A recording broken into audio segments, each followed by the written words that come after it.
بسم اللہ الرحمن الرحیم۔ السلام علیکم ورحمۃ اللہ وبرکاتہ۔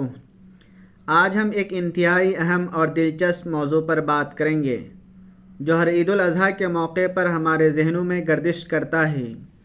قربانی کس کے نام سے کی جائے؟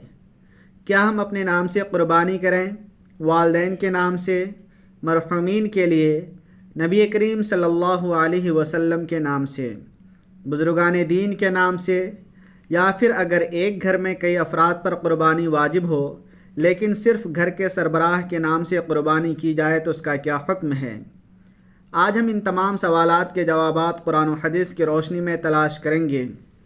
یہ ویڈیو آپ کے لیے ایک مکمل رہنما ثابت ہوگا، تو آخر تک ہمارے ساتھ رہیے، کیونکہ یہ بات نہ صرف آپ کے ایمان کو مضبوط کرے گی بلکہ آپ کے عمل کو بھی درست سمت دے گی۔ سب سے پہلے یہ سمجھنا ضروری ہے کہ قربانی ہے کیا۔ قربانی صرف ایک جانور ذبح کرنے کا عمل نہیں، بلکہ یہ اللہ تعالیٰ کے قریب ہونے کا ایک عظیم ذریعہ ہے۔ یہ سنت ابراہیم علیہ السلام سے جڑی ہوئی ہے۔ جب اللہ تعالیٰ نے حضرت ابراہیم علیہ السلام کو خواب میں اپنے بیٹے حضرت اسماعیل علیہ السلام کی قربانی دینے کا حکم دیا تو انہوں نے بغیر کسی ہچکچاہٹ کے اللہ کا حکم مانا۔ یہ واقعہ ہمیں اللہ کی اطاعت، ایثار اور قربانی کا سبق دیتا ہے۔ اللہ تعالیٰ نے حضرت اسماعیل علیہ السلام کی جگہ ایک مینڈھا بھیجا اور اسی سے قربانی کی سنت شروع ہوئی۔ قرآن مجید میں اللہ تعالیٰ فرماتے ہیں، لَن يَنَالَ اللَّهَ لُحُومُهَا وَلَا دِمَاؤُهَا وَلَكِن يَنَالُهُ التَّقْوَىٰ مِنكُمْ۔ نہ تو ان کے گوشت اللہ تک پہنچتے ہیں اور نہ ان کے خون، بلکہ اللہ تک تمہارا تقویٰ پہنچتا ہے۔ یہ آیت واضح کرتی ہے کہ قربانی کا اصل مقصد اللہ کی رضا حاصل کرنا اور اپنے تقوی کو مضبوط کرنا ہے۔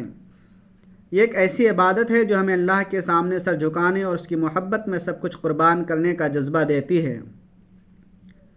قربانی ہمیشہ اللہ تعالیٰ کے نام پر کی جاتی ہے۔ قرآن مجید میں ارشاد ہے، قُلْ إِنَّ صَلَاتِي وَنُسُكِي وَمَحْيَايَ وَمَمَاتِي لِلَّهِ رَبِّ الْعَالَمِينَ۔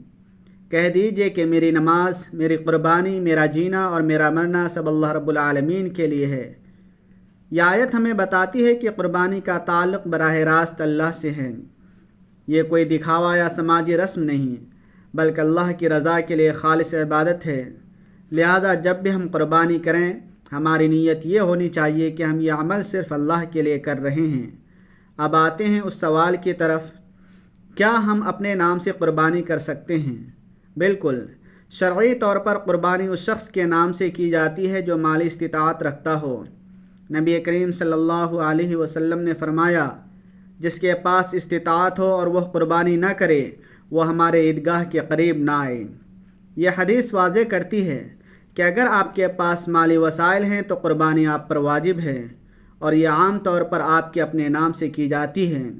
اپنے نام سے قربانی کرنے کا مطلب ہے کہ آپ اس عبادت کے ذریعے اپنے ایمان کو مضبوط کر رہے ہیں اور اللہ کی رضا حاصل کر رہے ہیں۔ بہت سے لوگ اپنے زندہ یا مرحوم والدین کے نام سے قربانی کرنا چاہتے ہیں۔ یہ خوبصورت عمل ہے، کیونکہ والدین کا مقام اسلام میں بہت بلند ہے۔ اگر آپ اپنے والدین کے نام سے قربانی کرنا چاہتے ہیں تو اس کی نیت یہ ہونی چاہیے کہ آپ اللہ کے لیے قربانی کر رہے ہیں اور اس کا ثواب اپنے والدین کو پہنچانا چاہتے ہیں۔ مثال کے طور پر، اگر آپ کی ماں یا والد حیات ہیں اور آپ ان کے نام سے قربانی کرتے ہیں تو آپ کی نیت یہ ہو کہ اے اللہ، میں تیری رضا کے لیے قربانی کر رہا ہوں اور اس کا ثواب اپنے والدین کو دیتا ہوں۔ یہ عمل نہ صرف جائز ہے بلکہ والدین کی خدمت اور محبت کا ایک عظیم ذریعہ بھی ہے۔ اب ایک اہم سوال یہ ہے کہ کیا ہم اپنے مرحوم رشتہ داروں جیسے والدین، بھائی بہن یا دیگر پیاروں کے نام سے قربانی کر سکتے ہیں؟ اس کا جواب ہے ہاں، بالکل۔ حدیث مبارکہ میں ہے کہ نبی کریم صلی اللہ علیہ وسلم نے اپنی امت کے لیے قربانی کی۔ اس سے پتہ چلتا ہے کہ نبی کریم صلی اللہ علیہ وسلم نے اپنی امت کے لیے قربانی کی، جس بات کی دلیل ہے کہ ایصال ثواب کے لیے قربانی کرنا سنت ہے۔ اگر آپ اپنے مرحوم والد، والدہ یا کسی اور کے لیے قربانی کرنا چاہتے ہیں تو آپ کی یہ نیت ہونی چاہیے کہ قربانی اللہ کے نام پر ہے اور اس کا ثواب مرحوم کو پہنچایا جائے۔ یہ عمل نہ صرف جائز ہے بلکہ آپ کے مرحومین کے لیے مغفرت اور درجات کی بلندی کا باعث بن سکتا ہے۔ اب آتے ہیں ایک حساس موضوع کی طرف، کیا ہم نبی کریم صلی اللہ علیہ وسلم کے نام سے قربانی کر سکتے ہیں؟ یہاں ہمیں بہت احتیاط کی ضرورت ہے۔ اسلامی تعلیمات کے مطابق قربانی صرف اور صرف اللہ تعالیٰ کے نام پر کی جاتی ہے۔ اگر کوئی شخص نبی کریم صلی اللہ علیہ وسلم کے نام سے قربانی کرنا چاہتا ہے تو اس کی نیت یہ ہونی چاہیے کہ قربانی اللہ کے لیے ہے اور اس کا ثواب نبی کریم صلی اللہ علیہ وسلم کو ایصال کیا جائے۔ لیکن اگر کوئی یہ سمجھے کہ قربانی براہ راست نبی کریم صلی اللہ علیہ وسلم کے نام پر کی جا سکتی ہے تو یہ درست نہیں، کیونکہ عبادت صرف اللہ کے لیے ہوتی ہے۔ لہٰذا نبی کریم صلی اللہ علیہ وسلم کے لیے قربانی کا ثواب ایصال کرنا جائز ہے، لیکن قربانی کا عمل اللہ کے نام پر ہونا چاہیے۔ اسی طرح اگر کوئی شخص اولیاء اللہ، صوفیہ یا دیگر بزرگان دین کے نام سے قربانی کرنا چاہتا ہے تو اسے بھی وہی اصول اپنانا ہوگا۔ قربانی اللہ کے نام پر کی جائے اور اس کا ثواب ان بزرگوں کو ایصال کیا جائے۔ لیکن اگر کوئی یہ سمجھے کہ قربانی براہ راست ان بزرگوں کے نام پر کی جائے تو یہ شرعاً درست نہیں، کیونکہ یہ شرک کی طرف لے جا سکتا ہے۔ ہمارے معاشرے میں کچھ لوگ غلط فہمی کا شکار ہو جاتے ہیں اور عبادت کو اللہ کے علاوہ کسی اور سے جوڑ دیتے ہیں۔ لہٰذا ہمیں اپنی نیت خالص رکھنی چاہیے اور قربانی صرف اللہ کے لیے کرنی چاہیے۔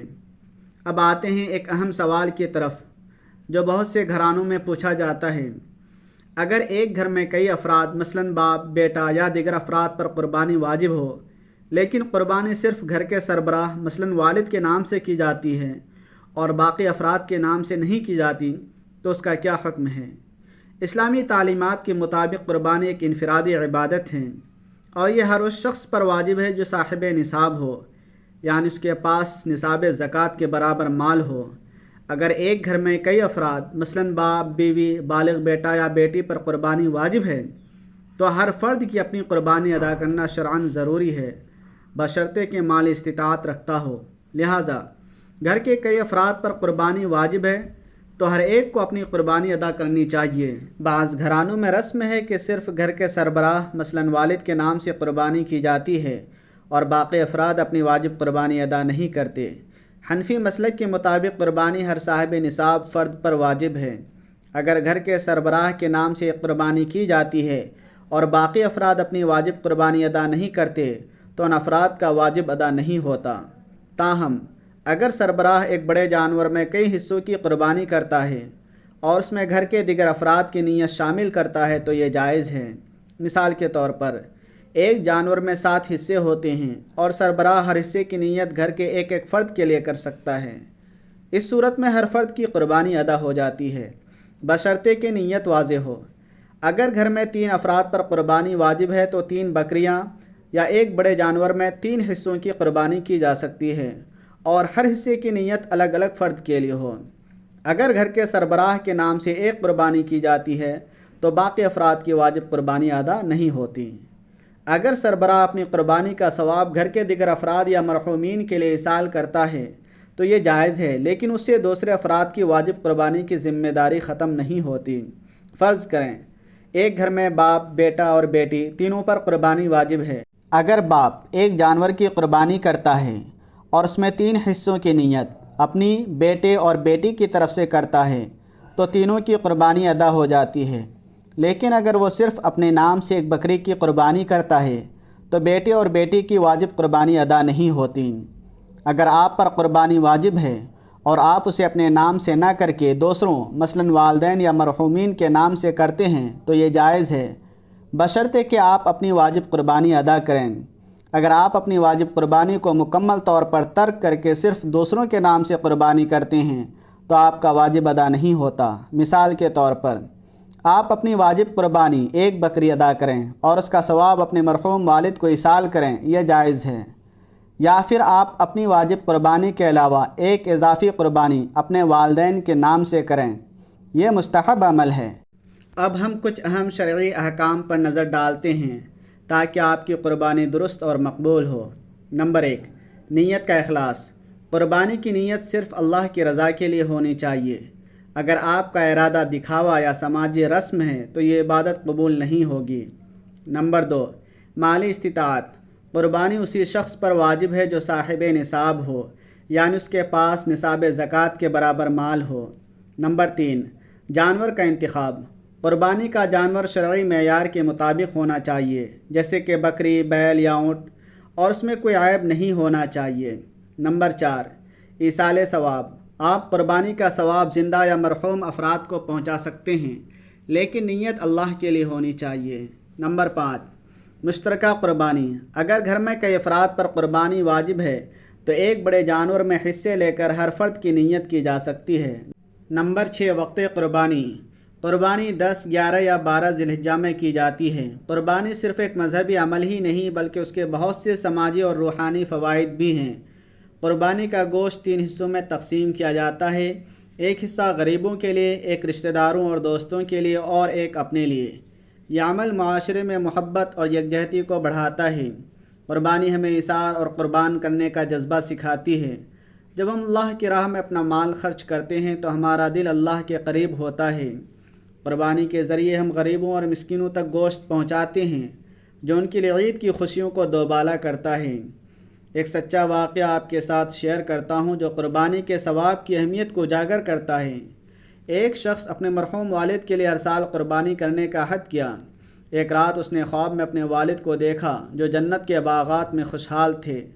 جب اس نے پوچھا کہ وہ اس مقام پر کیسے پہنچے تو والد نے کہا، بیٹا، تیری قربانی کا ثواب مجھے یہاں لایا۔ یہ واقعہ ہمیں بتاتا ہے کہ ایصال ثواب کا عمل کتنا عظیم ہے اور ہمارے مرحومین کے لیے کتنا فائدہ مند ہو سکتا ہے۔ دوستو، قربانی ایک ایسی عبادت ہے جو اللہ کے نام پر کی جاتی ہے اور اس کا اصل مقصد اللہ کی رضا اور تقوی حاصل کرنا ہے۔ آپ اپنے نام سے، والدین کے نام سے، مرحومین کے نام سے یا حتیٰ کہ نبی کریم صلی اللہ علیہ وسلم اور بزرگان دین کے لیے قربانی کا ثواب ایصال کر سکتے ہیں، لیکن یہ ہمیشہ یاد رکھیں کہ قربانی کا عمل صرف اللہ کے لیے ہونا چاہیے۔ اگر ایک گھر میں کئی افراد پر قربانی واجب ہے تو ہر فرد کو اپنی قربانی ادا کرنی چاہیے، یا کم از کم ایک بڑے جانور میں ہر فرد کی نیت شامل کی جائے۔ صرف گھر کے سربراہ کے نام سے قربانی کرنا بغیر دیگر افراد کی نیت کے ان کی واجب قربانی کو پورا نہیں کرتا۔ ہماری نیت صاف ہونی چاہیے اور ہمیں شرک سے بچنا چاہیے۔ قربانی کے ذریعے نہ صرف ہم اپنے ایمان کو مضبوط کرتے ہیں بلکہ معاشرے میں محبت اور خیرات کا پیغام بھی پھیلاتے ہیں۔ آپ سے گزارش ہے کہ اس عظیم عبادت کو خالص اللہ کی رضا کے لیے انجام دیں اور اس ویڈیو کو زیادہ سے زیادہ لوگوں تک پہنچائیں تاکہ ہر کوئی قربانی کے صحیح اصول سمجھ سکے۔ اگر آپ کو یہ ویڈیو پسند آئے تو لائک کریں، شیئر کریں اور سبسکرائب ضرور کریں، اور اپنے خیالات کمنٹس میں بتائیں کہ آپ قربانی کس کے نام سے کرتے ہیں۔ اللہ تعالی ہم سب کی قربانیوں کو قبول فرمائیں۔ جزاک اللہ خیرا۔ السلام علیکم ورحمۃ اللہ۔